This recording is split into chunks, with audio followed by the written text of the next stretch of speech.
인터넷 주요 포털에서 화제가 된 검색어 모아보는 더 뉴스 나옵니다. 정희원 변호사, 남궁인 의사, 김학의 그리고 가결이 검색어에 올랐습니다.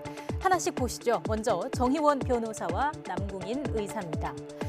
어제 정인이 사건의 첫 재판이 열린 뒤 파문이 계속 이어지고 있습니다. 그러면서 재판에 관련된 여러 인물이 검색어에 올랐습니다. 검찰은 어제 공소장을 변경해 양모인 장 씨에게 살인죄를 적용했지요. 사망 원인에 대한 재감정 결과와 의사들의 소견서가 결정적으로 작용했습니다. 그러면서 지난해 10월 정인이가 숨지기 직전에 검진했던 남궁인 의사의 발언이 다시 주목을 받았습니다. 머리로 떠올리기에도 끔찍한 당시 상황을 생생하게 증언했습니다. 하지만 양모의 변호인은 어제 법정에서도 고의로 사망에 이르게 한 건 아니라고 거듭 주장했습니다. 직접 증거가 없는 상황, 다음 공판부터는 증인 신문이 본격적으로 진행되는데 살인 혐의 입증을 둘러싸고 치열한 공방이 이어질 것으로 보입니다.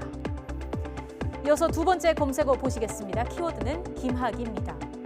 김학의 전 법무부 차관의 출국 금지를 둘러싼 논란이 확산하는 가운데 결국 대검찰청이 사건을 수원지검에 전격 재배당하면서 관심이 커지고 있습니다. 사건은 2019년 3월로 거슬러 올라갑니다. 이 화면은 당시 공항에서 출국 금지에 막혀서 발길을 돌리는 김 전 차관의 모습인데요. 당시는 별장 성접대 의혹과 관련해서 검찰 진상조사단의 재조사가 이루어지던 때였습니다. 그런데 당시 진상조사단의 출국 금지 과정이 적법하지 않았다는 논란이 일고 있습니다. 익명의 공익신고자는 진상조사단의 경우 수사권이 없는 만큼 출국 금지를 요청할 수 없고 사건 번호 역시 당시 수사 중인 사건이 아니었다면서 문제를 제기했습니다.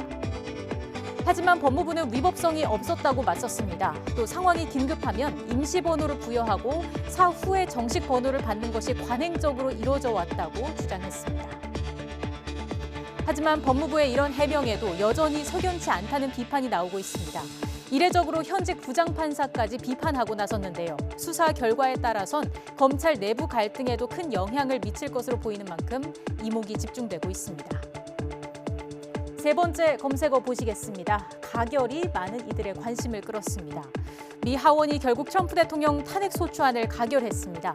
친정인 공화당 내에서도 10명의 찬성표가 나왔습니다.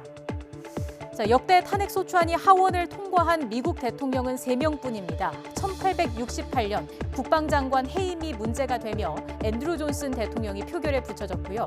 1998년 성희롱 소송과 관련해 은폐 의혹이 불거지면서 빌 클린턴 대통령도 불명예를 떠안았습니다.